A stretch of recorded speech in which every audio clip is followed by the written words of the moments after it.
তবে শুধু সাকিব নন, এবার বাংলাদেশের ১ ডজন প্লেয়ার আইপিএল এর নিলামে নাম লিখিয়েছেন।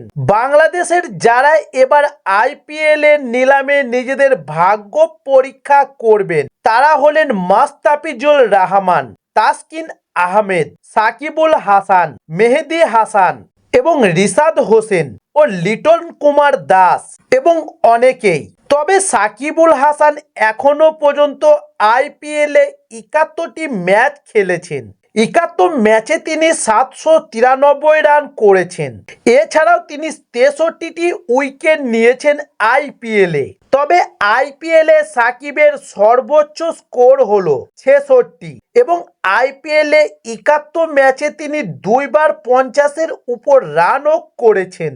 তবে বর্তমানে ৩৭ বছর বয়স হয়েছে সাকিবুল হাসানের এবং ইতিমধ্যে তিনি ক্রিকেটের সবচেয়ে ছোট ফরম্যাট টি-20 থেকে অবসর গ্রহণ করেছেন। তবে আইপিএলে তার বেশ প্রাইজ রাখা হয়েছে এবার ১ কোটি টাকা। তবে এখন কথা হচ্ছে এবার ফের সাকিবকে নিজেদের দলে নেবে কেকেআর।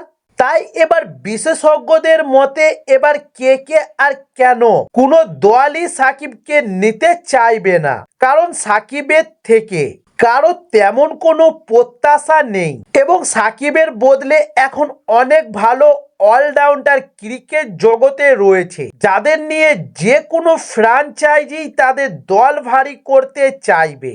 তবে এবার ২০২৫ আইপিএলে সাকিবুল হাসান দল পাবে নাকি সেটা বলা এখন মুশকিল। তার জন্য অপেক্ষা করতে হবে নিলাম অবধি। তাই সেই সমস্ত ভিডিওগুলা পেতে চাইলে আমাদের চ্যানেলে নতুন হলে চ্যানেলটি সাবস্ক্রাইব করে সঙ্গে থাকুন। নমস্কার।